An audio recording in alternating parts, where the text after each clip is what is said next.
count it all joy to meet you once again on this channel, Biblical Research and Innovation Network for Africa, Brain for Africa or Brain for.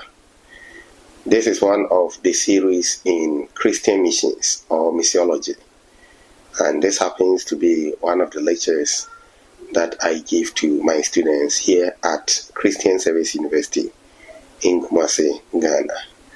Today I'm going to look at the topic Abraham and his role in God's salvific mission. Before we consider Abraham, who he is, and how God called him, it is important for us to look at what has gone on from the beginning of creation up to the time that Abraham was called. Genesis chapter 1 and chapter 2 tell us about how God created the universe and everything in it. God created the universe by his powerful word, and when you reach Genesis chapter 1 verse 26 to 27, we are told that God decided to create mankind in his image and likeness, and he did it and blessed them and said that they should be fruitful and multiply and take dominion over the things that he had created. Now, the point is that it is God who created humankind and other creatures. And so that relationship between God and humankind should be the creator-creature relationship. That is God and humankind. The second point that we note from these chapters is the fact that God put humankind, our first parents, I'm talking about Adam and Eve, in a garden. And in Genesis chapter 2 verse 7 following, we are told how God created Adam from the dust, and the fact that he breathed into Adam the breath of life. And we are told that God also placed him in a garden that he had prepared east of Eden and asked him to cultivate and keep the garden. We are also told how God realized that Adam was alone and decided to get for Adam a suitable helper, and that resulted in the creation of Eve. As far as missions is concerned, we are interested in how the life in Eden went. We are told that in Eden they had opportunity to eat everything, but one of the trees they were not supposed to eat the fruit of that tree.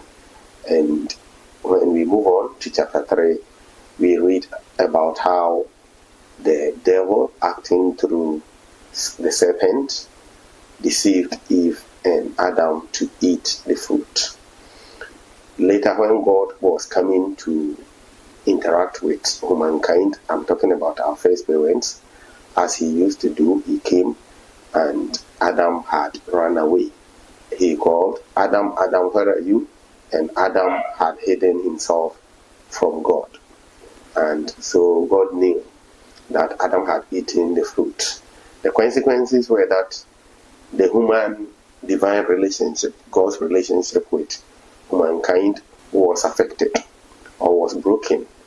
Then Adam's relationship with the wife was also broken when he described the wife as the woman that you brought to me, like trying to push the blame to Eve, or in a way, indirectly trying to blame God for bringing the woman.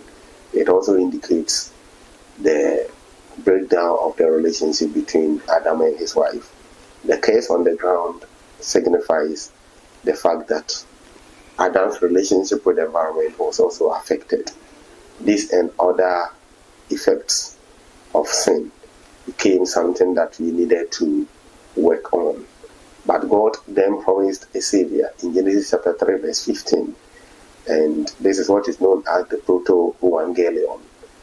God did not wait for human beings to struggle on their own to do anything, but he provided an answer by prophesying that there's going to be a day that the seed of the woman, in this case the seed being Jesus Christ, will come and destroy the works of the seed of the serpent, representing Satan in a way.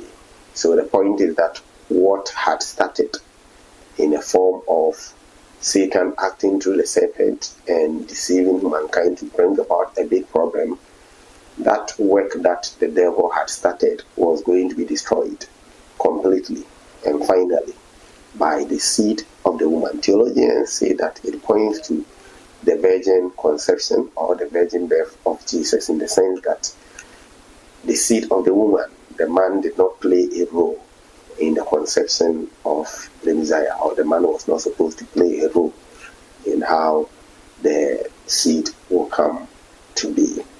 Moving on, we find that God made an atonement, or he did something to serve as a foreshadow of the ultimate atonement that Christ was to give.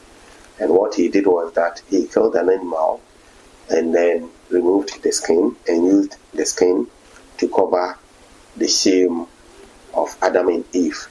You remember in the passage, they had used fig tree to cover themselves because they said that they had realized that they were naked. But what they were doing was less permanent. But God gave something that is more permanent, the skin to cover themselves. And it points to the fact that there is a need to shed blood in order to be able to cover somebody's shamefulness. And this shamefulness, in this case, their nakedness, symbolizes the sin that they had committed in a way. And for that matter, God was covering, making atonement for the sin that they had committed. This thing that God did shows that God is really a missionary God. A missionary God in the sense that he is the initiator of missions. When mankind sinned, he is the one who initiated missions, or who came up with a plan that he had thought of, or he had put down even before the foundation of the world. He is the one who brought it up, and it unfolded until Jesus came, lived, died, and resurrected. In Genesis chapter 4, we see how sin now spreads to the offspring of Adam and Eve. Cain killed Abel. You find the first murder taking place there as far as the biblical record is concerned. Moving on, in Genesis chapter 5, there is a formula. People live up to a certain age, they give birth to their first son.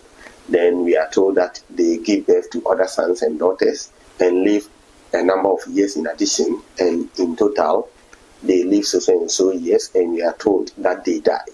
So physical death has happened as a result of the fact that they have sinned. God said that the day that they will eat the forbidden fruit, they will die. So they died spiritually by not being able to connect with God. That is spiritual death. And they are now dying physically. In Genesis chapter 5, you read on and come to verse 22, where Enoch is said to have lived and was no more because he walked with the Lord. All the people, we are told, died. It is Enoch that we don't read about his experience of death, because we are told that he was no more after walking with God.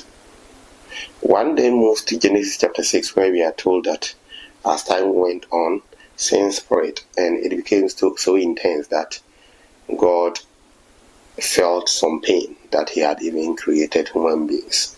Here we are told that one person was righteous and he found favor in the sight of God, and he is named Noah. So God decided to wipe the human race from the surface of the earth so that he would start a new race.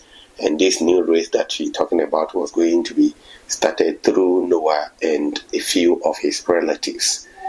So between Genesis 7 and 8, we have the flood happening. In Genesis chapter 9, verse 1, God blessed Noah and his children. Then, if you move on, there is an unfortunate situation where the new world that God is starting is also experiencing a curse, because in Genesis chapter 9, verse 20 following up to 25, thereabout, there is an incident that happened leading to the curse of Canaan by Noah, who is his grandfather. That is, Canaan is the grandson of Noah. So the new world that God began is also experiencing sin as a result of curse and other things. And you move on and we have the Tower of Babel, where human beings unite, not for a godly purpose, but to make name for themselves. So you see how sin is spreading. And God then decided to scatter them by letting them speak different languages. And that is the reason why we speak different languages today. It is against this backdrop that God decided to call Abraham so that he will start another plan with Abraham. The righteous Noah could not help in the plan because he cursed somebody and the world began to experience sin. And so God is choosing a new person. But interestingly, Abraham is coming from a polytheistic background. If you read the book of Joshua, we are told that he and his fathers served other gods beyond the river. And so he is unlike Noah, who is described as righteous at the time that he was called. Abraham was not righteous. And in Genesis chapter 11, we are told that his father was Terah, then Nahor, Haran, and he himself were the children of Terah. So in Genesis chapter 12, which the next video talks about, we will be looking at Abraham's call.